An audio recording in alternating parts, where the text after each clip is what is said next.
이 시간 마음과 뜻과 정성을 다하여 영과 진리로 우리 하나님께 예배드리겠습니다. 여호와를 경외하며 그의 길을 걷는 자마다 복이 있도다. 내 집 안방에 있는 내 아내는 결실한 포도나무 같으며 내 식탁에 둘러 앉은 자식들은 어린 감람나무 같으리로다. 여호와를 경외하는 자는 이같이 복을 얻으리로다. 거룩하신 아버지 하나님, 어버이 주일을 맞이하여 부모님을 공경하는 마음을 안고 주님 전으로 나와 예배드립니다. 부모님께 순종하며 받들어 섬기셨던 예수님의 모습을 성경에서 배웠습니다.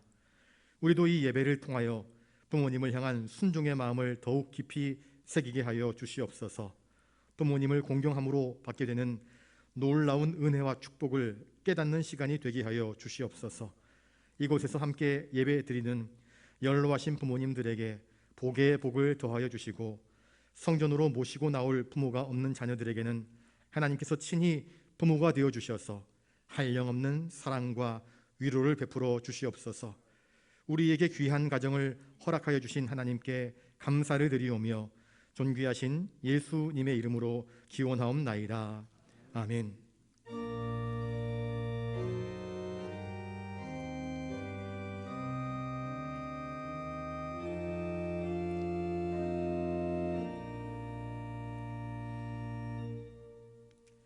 교동문 98번입니다.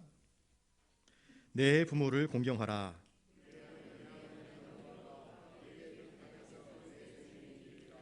내 아들아, 내 아비의 훈계를 들으며 내 어미의 법을 떠나지 말라. 너를 낳은 아비에게 청종하고 내 늙은 어미를 경히 여기지 말지니라. 자녀들아, 주 안에서 너희 부모에게 순종하라. 이것이 옳으니라.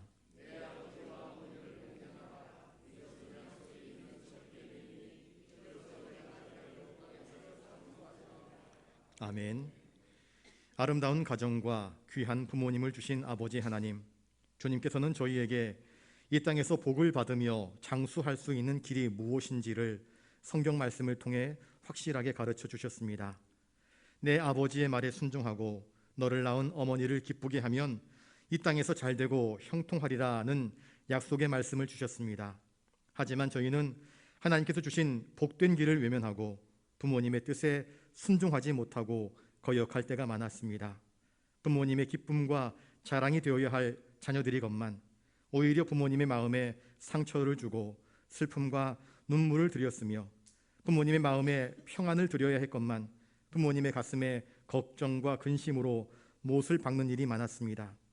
내 가정, 내 자녀, 내 형편을 먼저 챙기느라 늙고 초라해진 부모님을 정성껏 돌보며 섬기지도 못했습니다.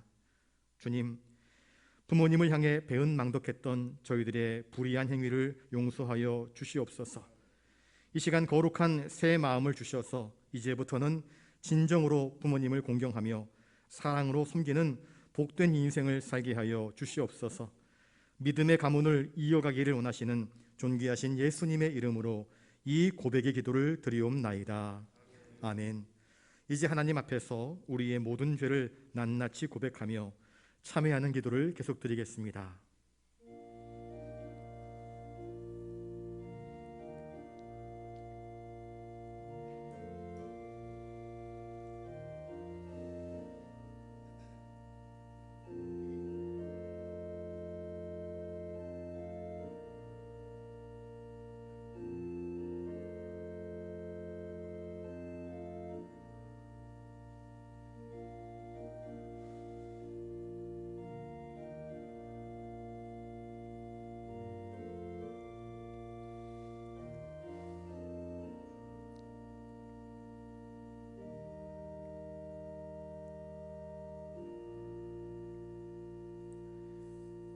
여기 우리의 죄를 용서하시는 하나님의 말씀이 있습니다. 곧 나는 나를 위하여 내 허물을 도말하는 자니 내 죄를 기억하지 아니하리라. 아멘. 이제 사도신경으로 우리의 신앙을 고백하오니 나는 전능하신 아버지 하나님 천지의 창조주를 믿습니다. 나는 그의 유일하신 아들 우리 주 예수 그리스도를 믿습니다. 그는 성령으로 잉태되어 동정녀 마리아에게서 나시고 본디오 빌라도에게 고난을 받아 십자가에 못 박혀 죽으시고 장사된 지 사흘 만에 죽은 자 가운데서 다시 살아나셨으며 하늘에 오르시어 전능하신 아버지 하나님 우편에 앉아 계시다가 거기로부터 살아있는 자와 죽은 자를 심판하러 오십니다.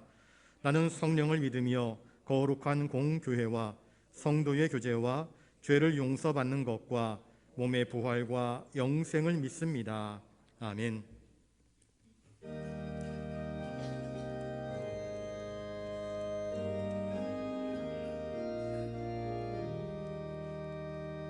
멸류관 벗어서 주 앞에 드리세. 저 천사 기쁜 노래가 온 땅에 퍼지네. 내 혼아 깨어서 주 찬송하여라. 온 백성 죄를 속하신 만왕의 왕일세. 멸류관 벗어서 주 앞에 드리세. 그 손과 몸의 상처가 영광 중 빛나네. 하늘의 천사도 그 영광 보고서 고난의 신비 알고자 늘 흠모하도다. 멸류관 벗어서 주 앞에 드리세. 온 세상 전쟁 그치고 참 평화 오겠네. 주 보좌 앞에서 온 백성 엎드려 그 한량없는 영광을 늘 찬송합니다.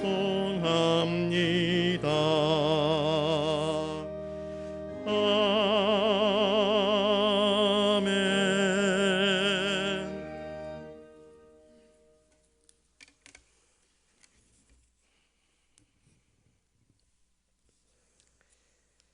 사랑과 은혜가 풍성하신 하나님 아버지, 오늘도 우리를 불러주시고 이 거룩한 예배의 자리에 인도하여 주시니 감사를 드립니다. 하나님 친히 임재하셔서 이 예배를 기쁘게 받으시고 하나님의 영광을 나타내 주시옵소서. 오늘은 어버이 주일입니다. 내 부모를 공경하라 말씀하신 하나님 아버지, 하나님의 이 거룩한 말씀을 기억하여 하나님께 영광을 돌리기를 원합니다. 다시 한번 부모님의 사랑에 감사하면서 우리 모두가 부모님을 공경하게 하옵소서. 주님의 은혜로 부모님들의 삶이 건강과 평안과 기쁨이 넘치는 삶이 되게 하여 주시옵소서. 사랑의 하나님 아버지, 우리에게 가정을 주셔서 감사합니다. 올 가정의 달을 부모님과 형제 자매와 자녀 등 사랑하는 가족들이 서로 믿음 안에서 화목하고 복된 가정을 이루어갈 수 있도록 인도하여 주시옵소서.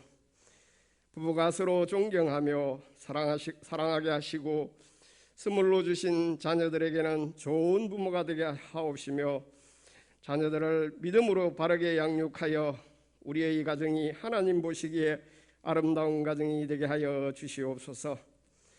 사랑하는 우리 자녀들이 좋은 믿음을 이어가는 다음 세대로 자라가게 하여 주시고 하나님의 선하신 뜻을 이루어가는 믿음의 일꾼들이 되게 하여 주시옵소서. 범사에 우리가 잘 되기를 바라시는 하나님 아버지, 우리가 범사에 잘 되는 것은 진리 안에서 행하는 것인 줄로 믿습니다. 우리의 명철을 의지하지 아니하고 마음을 다하여 오직 하나님만 신뢰하며 범사에 하나님을 인정함으로 하나님의 인도하심을 받는 믿음의 삶이 되게 하여 주시옵소서.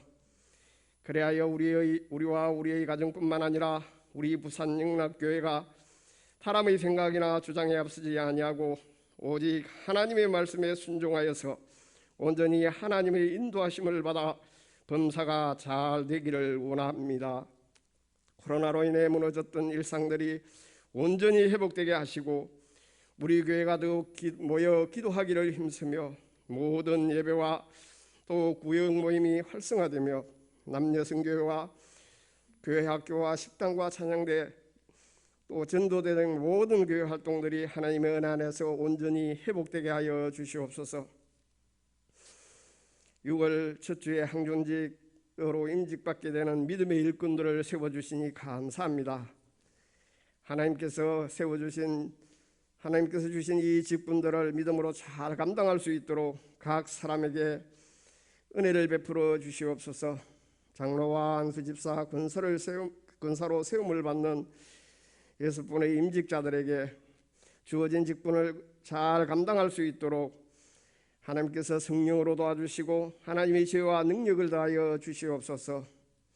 예수님을 본받아 더욱 낮아지고 겸손하게 성도들을 섬기게 하시고 교회의 일에 있어서 최선을 다하여 일함으로써 각자 주신 달란트로 주님께 칭찬받는 착하고 충성된 일꾼들이 되게 하여 주시옵소서. 이를 위해 우리 온 교회 성도들이 다 함께 기도하며 마음을 같이하여 우리 교회를 하나님 보시기에 아름답게 세워갈 수 있도록 즐겁게 동력할 수 있는 믿음을 다하여 주시옵소서. 연로하신 어른들을 기억하여 주시고 또 뭔가 마음이 연약하거나 일상의 여러 가지로 사정으로 잠시 함께 예배하지 못하는 성도들을 주님께서 돌보아 주시고 위로하여 주시며 지켜보아여 주시옵소서. 주님의 나라를 위하여 아버지의 뜻에 따라 복음을 전하는 전도하는 일꾼들과 또 선교사들을 주님께서 기억하여 주시며 그들의 사역에 주님이 함께하여 주시기를 원합니다. 우리 교회가 섬기는 태국 바타카이 교회, 필리핀, 남수단, 아프리카, 케냐와 인도 등에 있는 우리 선교사들과 또 교회들이 하나님의 은혜로 부흥과 성장을 이루게 하여 주시기를 원합니다. 이제 선출되어 취임하는 대통령과 새롭게 구성되는 정부의 각 산하 기관과 그 책임을 맡은 일꾼들이 진정으로 나라와 백성을 위하여 정직과 공의로 그리고 충성된 마음으로 주어진 직무를 잘 감당할 수 있도록 주님 은혜 베풀어 주시옵소서. 이 시간 말씀을 듣기 원합니다. 세워주신 목사님 성령으로 충만케 하여 주시옵소서.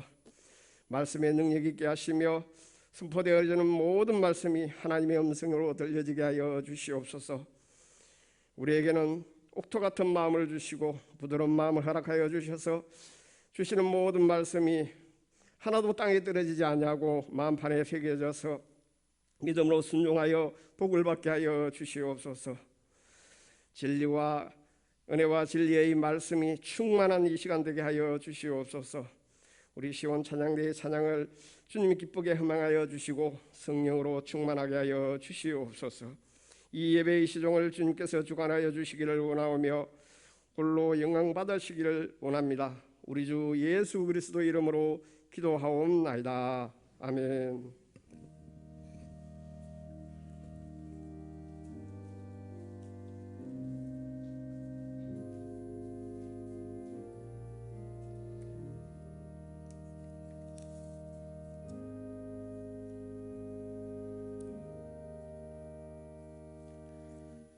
이 시간 하나님께서 우리에게 주시는 말씀은 구약성경 룻기 2장 8절부터 13절까지 말씀입니다. 구약 403면에 있습니다. 제가 말씀을 받들어 읽을 때에 하나님의 귀한 음성을 들으실 수 있기 바랍니다. 보아스가 룻에게 이르되 내 딸아 들으라. 이삭을 주우러 다른 밭으로 가지 말며 여기서 떠나지 말고 나의 소녀들과 함께 있으라. 그들이 베는 밭을 보고 그들을 따르라. 내가 그 소년들에게 명령하여 너를 건드리지 말라 하였느니라. 목이 마르거든 그릇에 가서 소년들이 길어온 것을 마실지니라 하는지라. 룻이 엎드려 얼굴을 땅에 대고 절하며 그에게 이르되 나는 이방 여인이거늘 당신이 어찌하여 내게 은혜를 베푸시며 나를 돌보시나이까 하니 보아스가 그에게 대답하여 이르되 내 남편이 죽은 후로 내가 시어머니에게 행한 모든 것과 내 부모와 고국을 떠나 전에 알지 못하던 백성에게로 온 일이 내게 분명히 알려졌느니라. 여호와께서 내가 행한 일에 보답하시기를 원하며 이스라엘의 하나님 여호와께서 그의 날개 아래에 보호를 받으러 온 내게 온전한 상 주시기를 원하노라 하는지라. 룻이 이르되 내 주여 내가 당신께 은혜 입기를 원하나이다. 나는 당신의 하녀 중에 하나와도 같지 못하오나 당신이 이 하녀를 위로하시고 마음을 기쁘게 하는 말씀을 하셨나이다 하니라. 아멘.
귀한 찬양 감사드립니다. 우리 옆에 분들과 인사를 나누겠습니다. 은혜를 알고 은혜를 갚는 사람이 됩시다.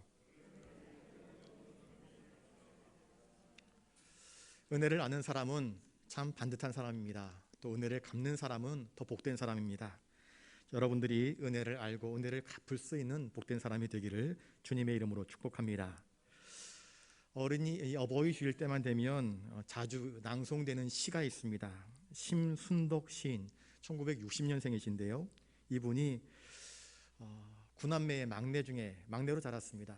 어머니가 고생하는 것을 보고 자랐는데 그가 쓴 시가 있습니다. 엄마는 그래도 되는 줄 알았습니다 라는 시입니다.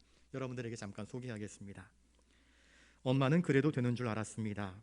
하루 종일 밭에서 죽어라 힘들게 일해도 엄마는 그래도 되는 줄 알았습니다.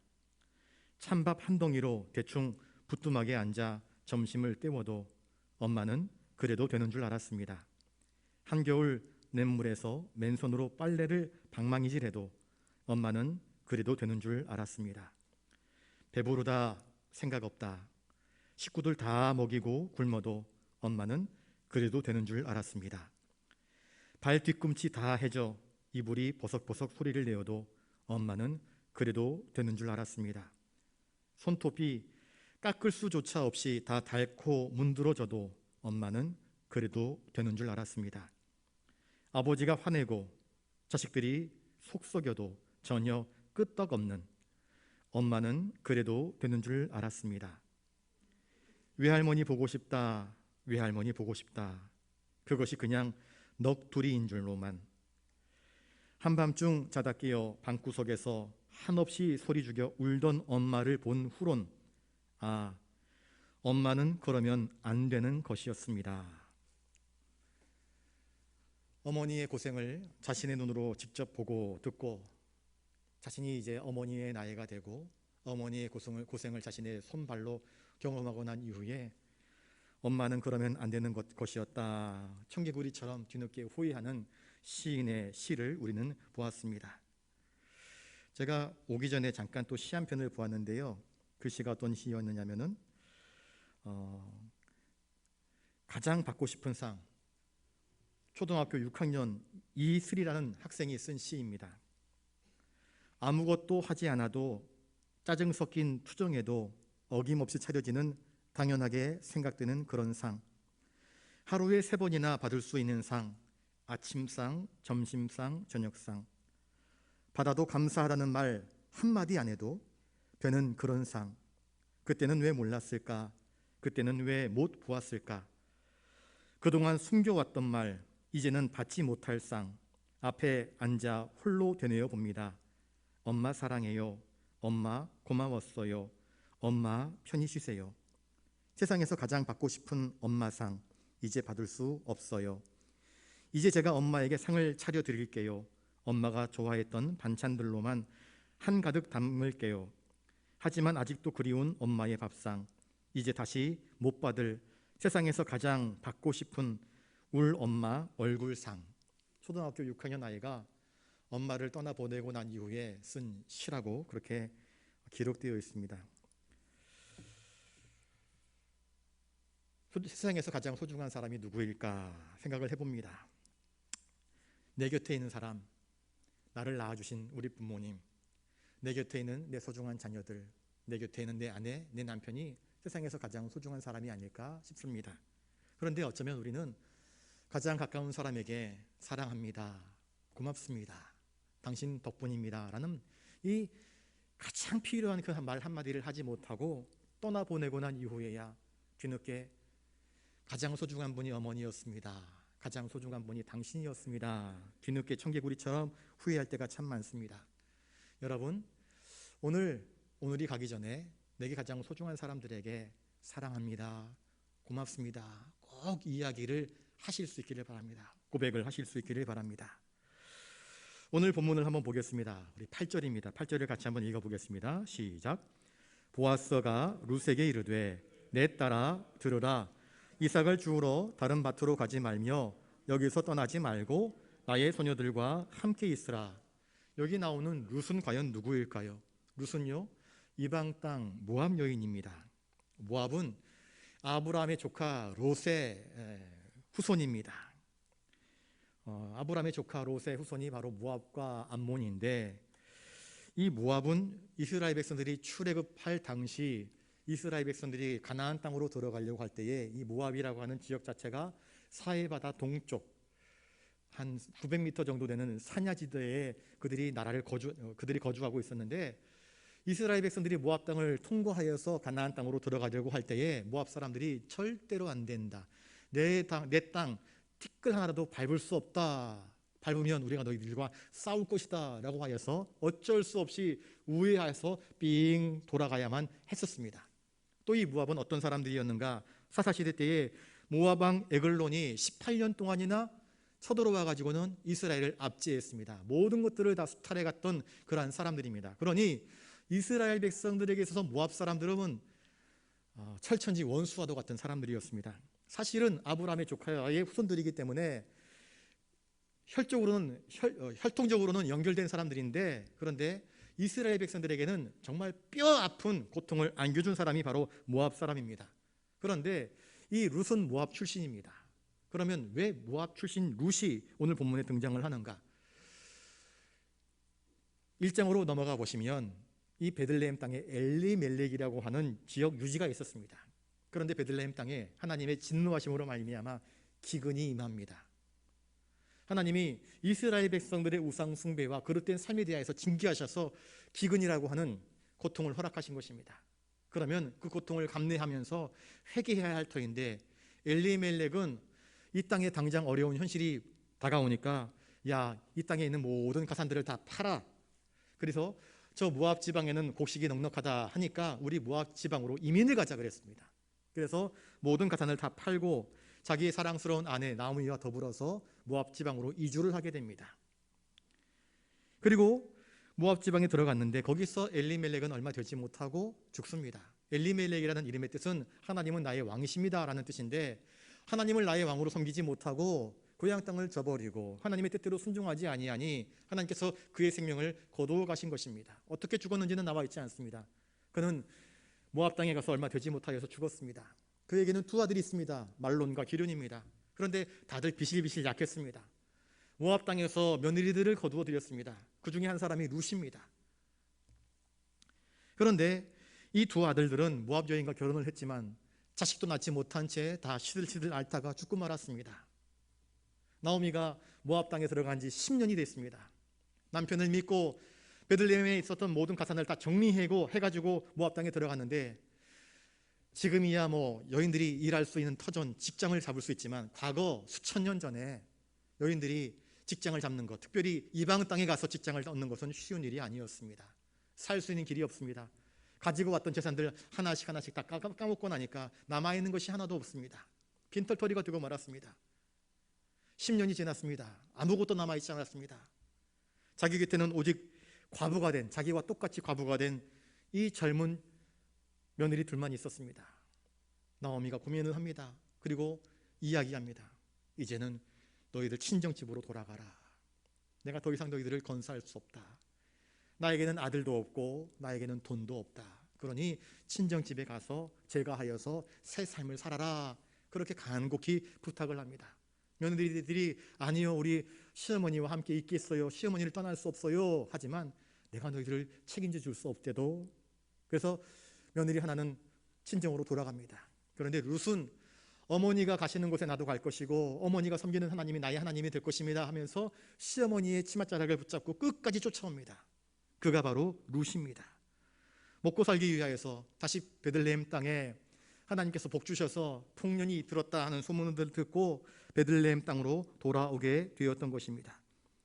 이민생활 10년 차, 재산도 잃고 남편도 잃고 아들도 잃고 아무것도 없이 이제 혼자 된 며느리 룻을 데리고 시어머니 나오미와 룻이 고국 땅으로 돌아오게 됩니다. 그런데 돌아온 시기가 마침 보리 추수하는 시기였습니다. 돌아왔지만 먹을 것이 없습니다. 생계는 유지해야 됩니다. 그래서 룻이 시어머니에게 부탁을 합니다. 어머니, 제가 보리 추수하는 밭에 나가서 떨어진 나락이라도 주워올 테니까 우리 그것으로 생계를 연명해야 되지 않겠습니까? 시어머니의 허락을 받고 보리밭으로 들어가게 됐는데 그 보리밭이 참으로 우연하게도 엘리멜렉의 친족이었던 보아스의 밭이었습니다. 그러나 이것은 결코 우연이 아닙니다. 하나님께서 그 길을 인도하시고 이끌어 주신 것이었지요. 자, 그러면 보아스가 왜 룻에게 호의를 베풀었을까요? 우리가 8절을 읽었는데 내 딸아 들으라 그러면서 보아스가 룻을 불러드립니다. 보니까는요, 자기 밭에 이 베들레헴 사람이 아닌 전혀 행색이 다르고 머리 스타일이 다르고 얼굴 색깔이 다른 여인 하나가 와서 보리 이삭을 줍고 있습니다.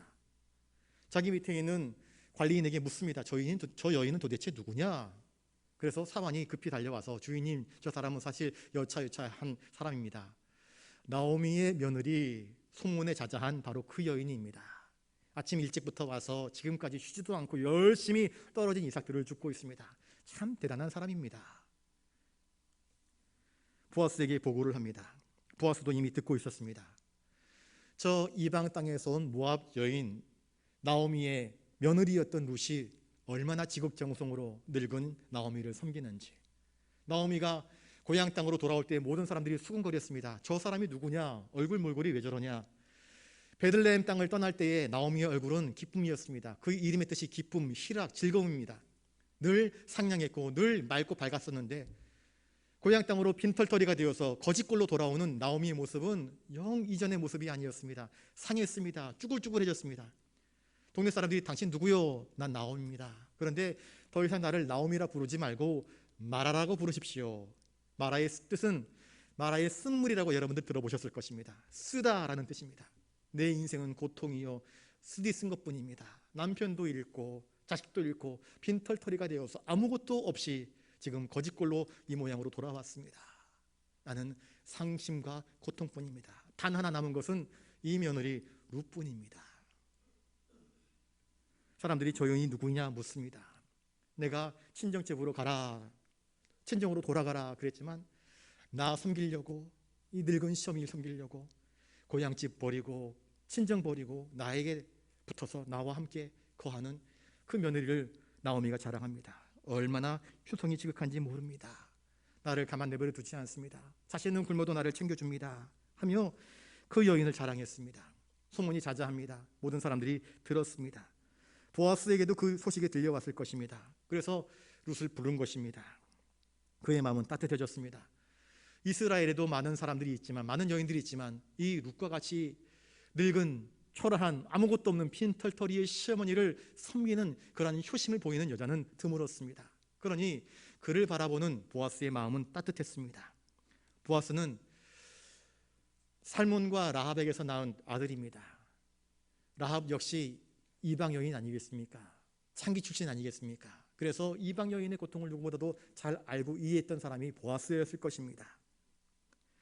룻을 자기 앞으로 불러드립니다. 그래서 먼 친척이니까 돈 몇 푼 쥐어주어서 이걸로 너의 늙은 어미를, 시어머니를 공경하고 섬겨주어라, 그렇게 하지 않습니다. 그는 나오미의 자존심과 룻의 자존심을 건들리지 않고 그를 어떻게 도울까, 은혜를 끼칠까 그렇게 연구합니다. 룻이 와서 당신은 나의 먼 친척이 아닙니까? 우리를 좀 살펴주십시오. 우리에게 좀 살 길을 열어주십시오. 청탁한 것도 아니었습니다. 그런데 자꾸 룻에게 마음이 가고 그에게 시선이 갑니다. 눈에 밟힙니다. 그래서 부른 것입니다. 그러면서 이야기합니다. 이삭을 주우러 다른 밭 가지 말라. 내 밭에서 여기 열심히 떨어진 이삭을 주스라, 그렇게 주우라 이야기합니다. 이렇게 추수꾼을 뒤따르게 하면서 앞열에서 뒷열에 있으면 그나마 앞에 있는 사람들이 다 죽고 남은 것, 남의 눈에 띄지 않는 것만 죽기 때문에 소득이 별로 없지 않습니까? 앞열에 서서 주울 수 있도록 그렇게 특별한 은총을 허락하여 줍니다. 9절을 같이 한번 읽어보겠습니다. 9절입니다. 시작. 그들이 베는 밭을 보고 그들을 따르라. 내가 그 소년들에게 명령하여 너를 건드리지 말라 하였느니라. 목이 마르거든 그릇에 가서 소년들이 길어온 것을 마실지니라 하는지라. 거듭 말씀드리지만 룻은 이방 여인입니다. 모압 사람입니다. 18년 동안 모압 사람들이 이스라엘을 수탈했습니다. 괴롭혔습니다. 많은 처녀들을 끌고 갔을 것입니다. 그러니 모압 청년들에게, 이 베들레헴 청년들에게 모압 여인은 원수 중의 원수입니다. 복수할 수 있습니다. 젊은 혈기가 있지 않습니까? 뒤에서 욕하고 조롱하고 희롱할 수 있는 것입니다. 그래서 보아스가 방어 장치를 겁니다. 젊은 청년들이, 젊은 소년들이 너에게 희롱하거나 조롱하거나 놀리거나 하지 못하도록 내가 다 말을 해놓았다. 그러니 너는 두려워하지 말고 맨 앞열에 서서 이삭을 줍고 목이 마르면 저 소년들이 떠온 물을 달라고 해서 마셔라. 그렇게 은혜와 배려를 베풀어 주었습니다. 그 말을 듣고 룻이 보아스 앞에 엎드려 절을 합니다. 왜 절을 했을까? 10절 말씀을 한번 같이 읽어보겠습니다. 시작. 룻이 엎드려 얼굴을 땅에 대고 절하며 그에게 이르되 나는 이방 여인이거늘 당신이 어찌하여 내게 은혜를 베푸시며 나를 돌보시나이까 하니. 룻은 당황스러웠습니다. 자신의 형편을 알고 있습니다. 나는 이방 여인입니다. 모압 사람입니다. 이스라엘 백성들이 나를 어떻게 생각하는지 알고 있었습니다. 어느 여인 하나 자기에게 말을 걸지 않았습니다. 뒤에서 수근수근거렸습니다. 야, 제가 나오미의 며느리 그 사람이냐? 물론 좋은 이야기들이 많이 오고 갔겠지만 자신의 면전에 대해서 너 참 효부다 이야기해 주는 사람은 아무도 없었습니다. 너 참 괜찮다 이야기해 주는 사람이 없었습니다. 그는 베들레헴에 왔지만 여전히 이방 여인이었습니다. 아무도 알아주지 않는 사람이었습니다. 그런데 처음 보는 보아스가 자신을 불러서 이렇게 특별한 호의를 베풀었습니다. 그래서 룻은 고백합니다. 나는 이방 여인입니다. 나의 행색, 나의 머리하는 그 모습들, 나의 피부 색깔에서 이방 여인인 것을 당신이 알 텐데 당신은 어찌하여서 내게 은혜를 베푸시며 나를 돌보십니까? 하며 감사를 표하고 있습니다. 여러분, 은혜를 베풀었을 때 그 은혜에 대해서 감사할 줄 아는 사람이 되실 수 있기를 바랍니다. 은혜를 베풀었는데도 그 은혜를 의심하면 그건 은혜를 베푼 사람을 모욕하는 것입니다. 모독하는 것이 되는 것입니다. 은혜를 받았으면 그 은혜에 대해서 감사할 줄 아는 게 참 바람직하고 아름다운 태도입니다. 룻은 보아스 앞에 엎드려 절하면서 감사를 표현합니다. 그 은혜를 기꺼이 받아들입니다. 저와 여러분들도 은혜를 아는 사람이 되실 수 있기를 주님의 이름으로 축복합니다. 11절을 읽습니다. 시작. 보아스가 그에게 대답하여 이르되 내 남편이 죽은 후로 내가 시어머니에게 행한 모든 것과 내 부모와 고국을 떠나 전에 알지 못하던 백성에게로 온 일이 내게 분명히 알려졌느니라. 보아스의 이 말을 통해서 우리가 알 수 있는 것은 무엇인가? 베들레헴 사람들이 이 룻을 어떻게 평가하고 있는지를 보아스는 이야기하고 있습니다. 내 남편이 죽은 후로부터 내가 시어머니에게 행한 모든 것을 사람들이 다 알고 있다. 아름아름 소문이 납니다. 이방 여인이기 때문에 특별히 주목되는 대상이었습니다. 룻은 어머니 나를 집으로 친정으로 돌려보내지 마십시오. 어머니가 가시는 곳에 나도 갈 것입니다. 어머니가 죽으시는 곳에 나도 죽을 것입니다. 어머니의 하나님이 나의 하나님이 되고 어머니의 백성이 나의 백성이 될 것입니다 하며 모든 것을 버려두고 시어머니를 쫓아서 베들레헴으로 온 사람이었습니다. 그리고 나오미는 이 자부 사랑하는 며느리를 동네 사람들에게 일일이 칭찬하며 소개하였습니다. 너희들이 생각하는 것처럼 악하고 못된 모압 사람이 아니라 나에게는 충실하며 나에게는 헌신하며 나를 사랑하며 나를 존중해주는 단 하나밖에 없는 나의 소중한 사람이라 그렇게 이야기를 해 주었을 것입니다. 처음에 사람들은 의심 어린 눈길로 보았을 것입니다. 저게 사람 구실할까? 저게 모압 사람들은 거칠고 야만적인 사람들인데 정말 나오미를 제대로 섬길까? 그런데 시종일관 시어머니를 정성스럽게 섬기는 그 모습들을 사람들은 보고 또 보았던 것입니다. 룻은 어쩌면 믿음의 공동체 밖에서 들어온 사람입니다. 그러니 곧 세상에서 들어온 사람이라 이야기할 수 있을 것입니다. 모압 사람들은 금우스 신을 섬겼습니다. 그도 이전에 남편과 결혼하기 이전에 나오미의 며느리가 되기 이전에 우상들을 섬기는 여인이었을지도 모릅니다. 그런데 나오미를 만나고 난 이후에 하나님의 은혜, 하나님의 사랑, 나오미의 사랑을 통해서 그 하나님을 믿는 신앙이 무엇인지를 그는 철저하게 배웠을 것입니다. 모압 땅에 친구들이 많이 있었고 친정이 있고 친척들이 있습니다. 그런데 그는 그 모든 것들을 기꺼이 버려두고 나오미를 쫓아옵니다. 나오미에게서 그 누구에게서도 맡아볼 수 없었던 사랑의 향기, 친절의 향기, 자비의 향기, 긍휼의 향기, 신앙인의 향기를 맛보고 경험했기 때문에 어머니 나 떠나게 하지 말라고, 나 버리지 말아 달라고, 나 어머니와 함께 있을 것이라고 기꺼이 본토 친척 아비 집을 떠나가지고 어머니와 함께 베들레헴으로 가겠습니다 라고 했던 것입니다. 그리고 기꺼이 늙고 초라해진 시어머니 나오미를 섬기는 모습을 보여주었습니다. 내 부모와 고국을 떠나 전에 알지 못하던 백성, 곧 여기 이스라엘 베들레헴 땅으로 온 일이 모든 사람들에게 알려졌다. 너희의 그 지극정성한 효심이 온 동네 사람들에게 갸륵한 소문으로 퍼졌다. 그리고 내 귀에까지 들려왔다라고 보아스는 룻이 왜 나를 돌아보십니까? 왜 내게 은혜를 베푸십니까? 하는 질문에 응답하고 있는 모습을 보여주고 있습니다. 그리고 보아스는 룻을 향하여서 축복합니다. 12절을 같이 한번 읽어보겠습니다. 시작. 여호와께서 내가 행한 일에 보답하시기를 원하며 이스라엘의 하나님 여호와께서 그의 날개 아래에 보호를 받으러 온 내게 온전한 상 주시기를 원하노라 하는지라. 저를 따라서 한번 해볼까요? 축복의 사람이 됩시다. 보아스는 룻의 형편을 이해할 줄 아는 아량 있는 마음을 가졌습니다. 자신도 어찌 보면 하프 유대인 아니겠습니까? 기생라합이 여리고 사람 출신이기 때문에 혈통의 반은 이방의 피가 섞여 있습니다. 그런데 오리지널 이방 여인, 이 모압 여인이 베들레헴 땅에 들어와서 사람들의 냉기 어린 시선들, 거친 말들, 욕설들, 뒷담화들, 수군거림을 들으면서 고통당하는 것을 왜 몰랐겠습니까? 알지요. 그런데 변함없이 시어머니를 섬기고 사랑하고 하나님을 섬기고 또 바른 신앙의 모습을 보일 때에 보아스는 룻을 향하여서 축복을 비는 것입니다. 뭐라고 축복하는가? 내가 행한 대로 하나님께서 보답하시길 원한다. 여러분, 농부가 씨를 심으면 그 심은 씨대로 열매를 거두게 되는 것 아니겠습니까? 콩 심으면 콩 납니다. 팥 심으면 팥 나는 것이 당연한 것이고요. 보아스가 룻에게 준 빈 축복은 별것이 아니었습니다. 내가 행한 대로 하나님께서 너에게 보답하시고 응하게 하시기를 원한다, 그렇게 말씀합니다.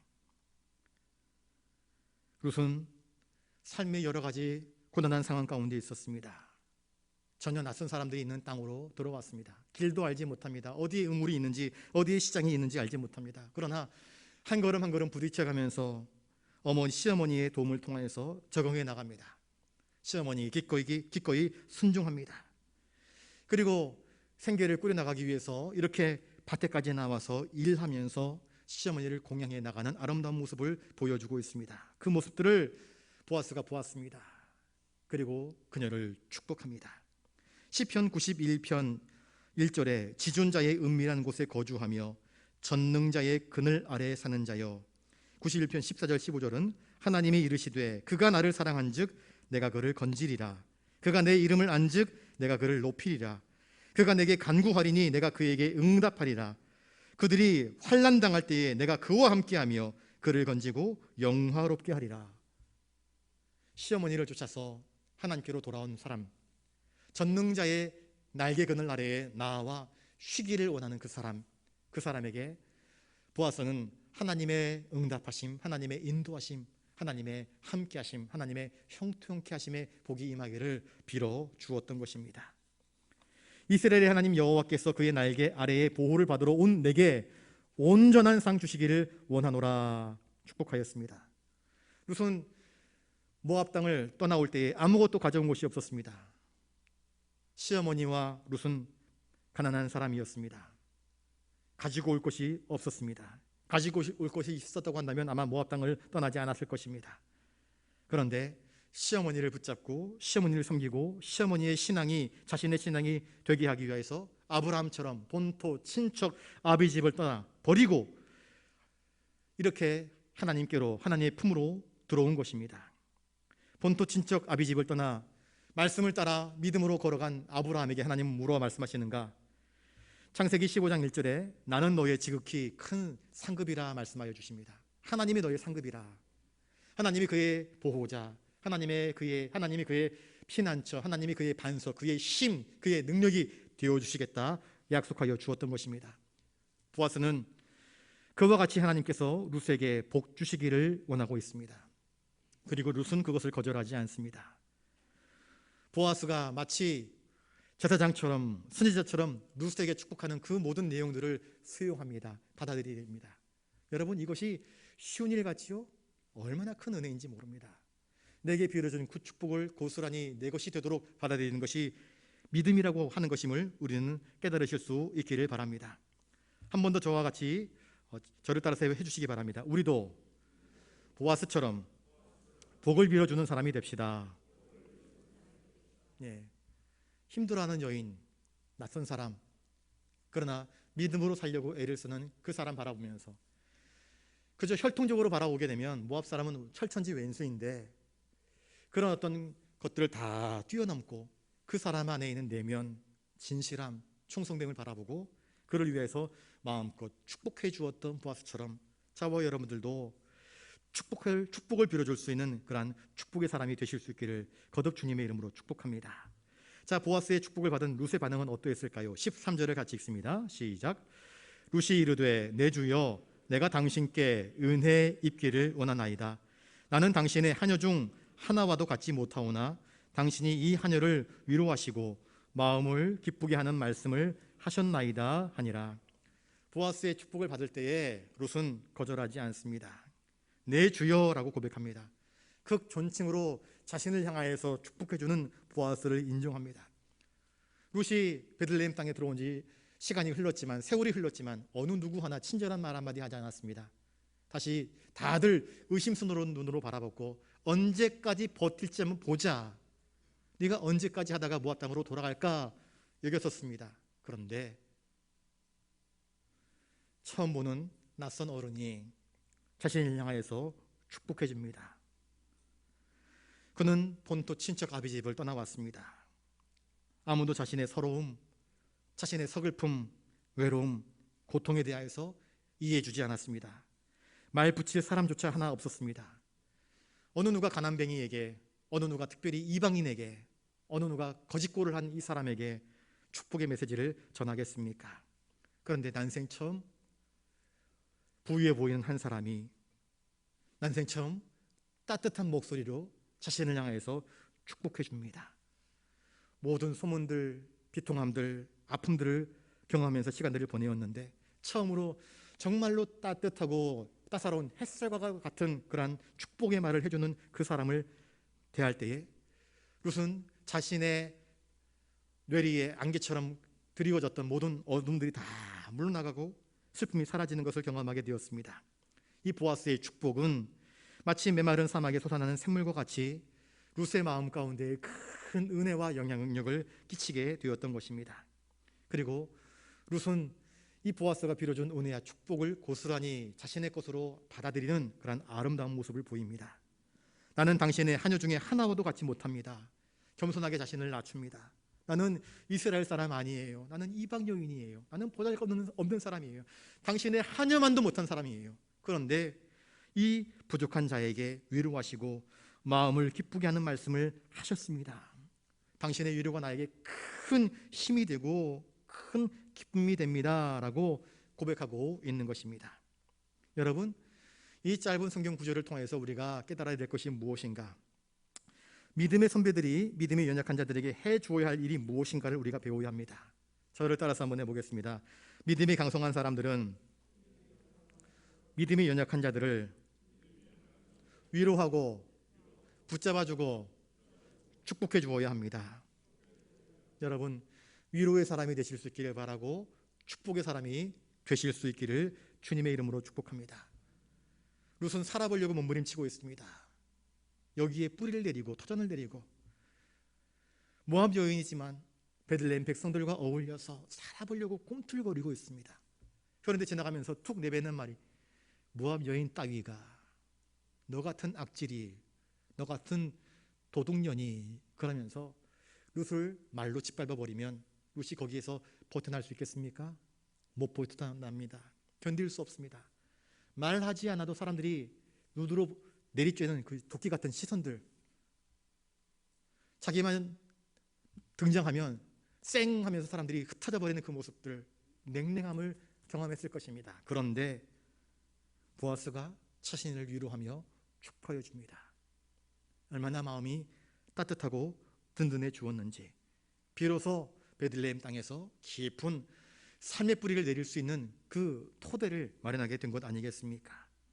물론 보아스는 엘리멜렉의 친족이기 때문에 그를 돌보아주어야 할 책임과 의무가 있지만 그는 자존심 상하지 않게 이렇게 그를 축복하고 위로하고 돌보아주는 그런 섬세한 모습들을 우리에게 보여주고 있습니다. 아무튼 이 보아스와 룻을 통해서 우리가 깨달아야 할 것은 무엇인가? 연약한 자들을 위하여서 보아스처럼 축복해주는 축복의 어른들이 될 수 있어야 하겠다는 것입니다. 나보다 더 연약한 자들을 위하여서 위로해주고 권면해주고 세워줄 수 있는 사람이 되어야 한다 하는 것이 오늘 본문을 통해서 우리가 깨달아야 할 말씀의 내용이 아닌가 싶습니다. 아굴라와 브리스길라가 아볼로라는 사람을 만납니다. 아볼로는 아직 믿음의 기초가 든든하지 못했던 사람입니다. 율법만 알고 있던 사람이었습니다. 그런데 그 아볼로에게 아굴라와 브리스가가 바울에게서부터 배우고 들은 복음의 진리를 세세하게 설명해 주면서 아볼로가 더 나은, 더 깊은 하나님의 사람으로 세워질 수 있도록 도움을 주게 됩니다. 바울은 믿음이 어린 디모데에게 그 믿음이 장성할 수 있도록 축복해주고 편지를 써주고 그를 위로해주고 그를 세워줍니다. 이처럼 우리가 은혜를 알고 바울이 은혜를 알지 않습니까? 예수님으로부터 받은 그 은혜를 알고 또 은혜를 갚으며 은혜를 끼치며 은혜 받을 수 있도록 사람들을 세워주면서 서로를 도와줄 수 있다고 한다면 이들은 서로 영원히 잊지 못할 믿음의 든든한 동역자, 동반자가 될 수 있는 것 아니겠습니까? 바라기는 우리 모두가 보아스처럼, 룻처럼 은혜를 알고 은혜를 갚고 은혜를 끼치며 은혜를 받는 복된 믿음의 사람들 되시기를 주님의 이름으로 축복합니다. 기도하겠습니다. 거룩하신 주님, 어버이 주일에 우리 부모님을 통하여서 우리에게 한없으신 은혜를 끼치신 하나님의 사랑을 깨닫습니다. 부모님의 은혜를 깨닫습니다. 은혜를 알고 은혜를 갚고 은혜를 받으며 은혜를 끼치는 사람으로 살아갈 수 있도록 예배하는 모든 성도들 위해 은총을 더하여 주시옵소서. 감사를 드리오며 존귀하신 예수님 이름으로 기도드리옵나이다. 아멘. 이 시간에는 우리 이희윤, 이지윤 자매 나오셔서 특송하도록 하겠습니다.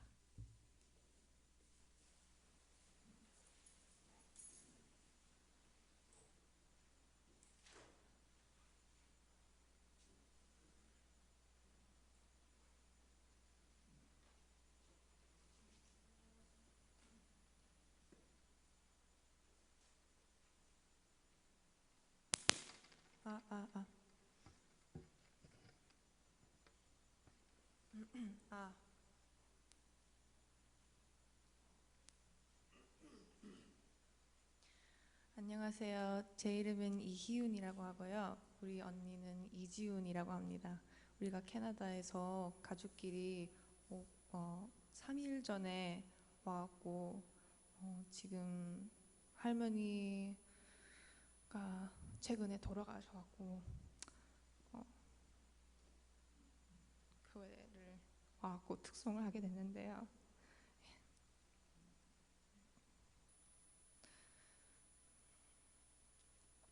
노래 이름이 어머니라고 합니다.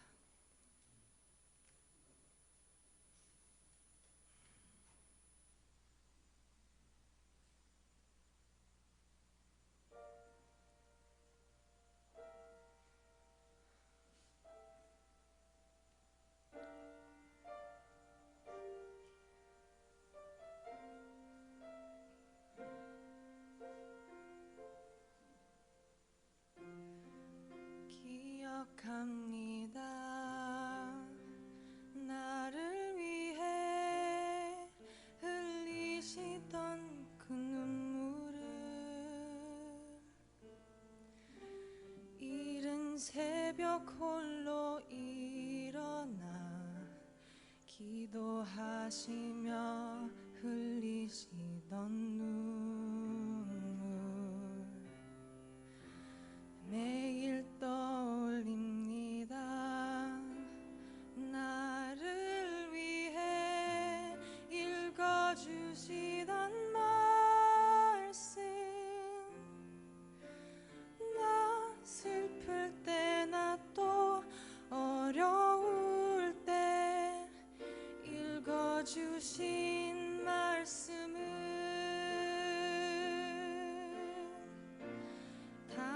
당신의 그 눈물이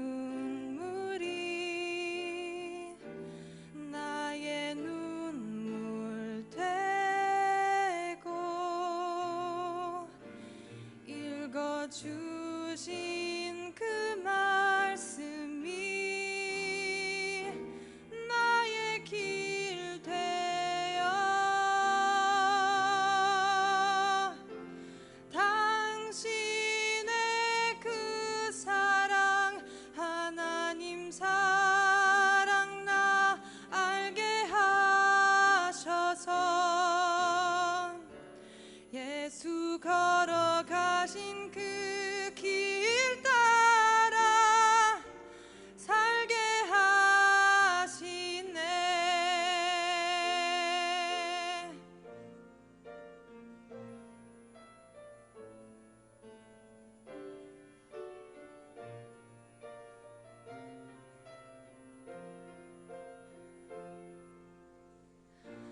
The tears I see in your eyes becomes the the tears of mine,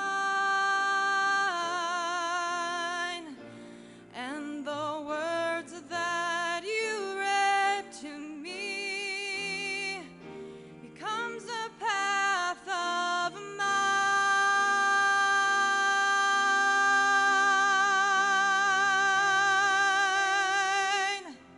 The love that you showed me led me to understand our Father's love, and the words that Jesus Christ, I will walk along.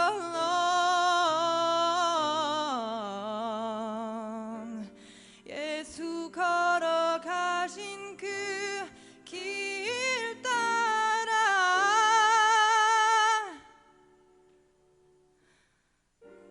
살게 하시네.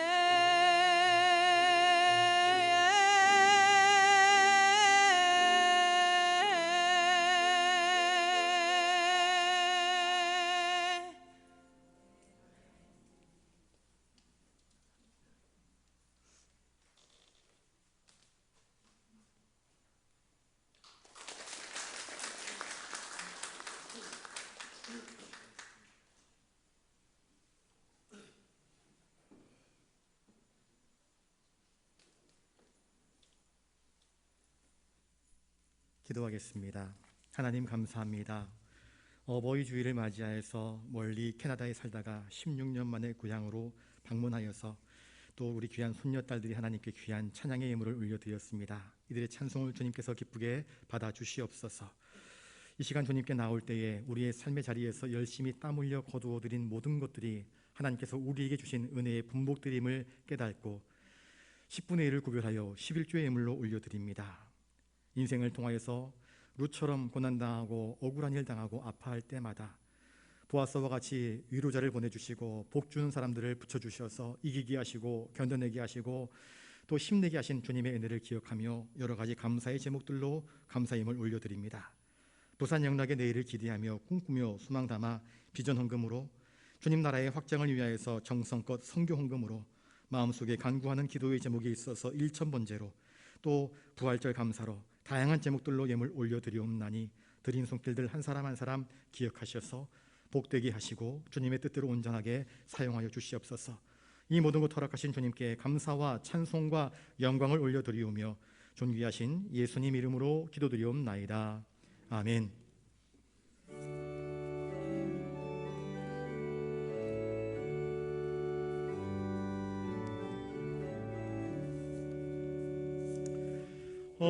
어머니의 넓은 사랑 귀하고도 귀하다. 그 사랑이 언제든지 나를 감싸줍니다.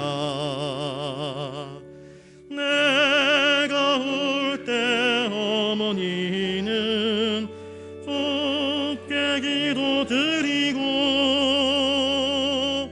내가 기뻐 웃을 때에 찬송 부르십니다. 아침 저녁 읽으시던 어머니의 성경책 솜대 남은 구절마다 모습 본 듯합니다. 믿는 자는 누구든지 영생함을 얻으리. 들려주신 귀한 말씀 이제 힘이 됩니다. 홀로 누워 괴로울 때 헤매다가 지칠 때 부르시던 찬송 소리 귀에 살아옵니다. 속에서 샘물 나고 황무지에 꽃피니 예수님과 동행하면 두려울 것 없어라. 온유하고 겸손하며 올바르고 굳세게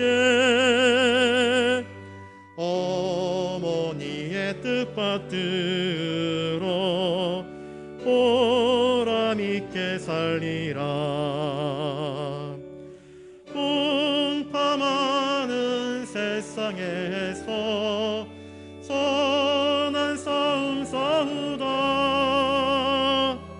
생명신에 흐르는 곳 길이 함께 살리라. 이제는 우리 구주 예수 그리스도의 은혜와 하늘 아버지의 놀라우신 사랑하심과 성령님의 감동 감화 역사 교통하심이 하나님께서 우리에게 베푸신 은혜, 또한 부모님께서 우리에게 베푸신 그 은혜와 사랑을 알고 은혜를 기억하며 은혜를 갚으며 은혜를 받고 더 많은 은혜를 끼치기를 원하는 사랑하는 부산 영락교회 모든 믿음의 권속들과 멀리 캐나다에서 와서 함께 예배드리는 우리 김기한 집사님의 따님, 사위, 우리 손녀딸들과 함께 예배하는 모든 성도님들 머리 위에 이제로부터 영원토록 함께 하옵시기를 간절히 축원하옵나이다. 아멘.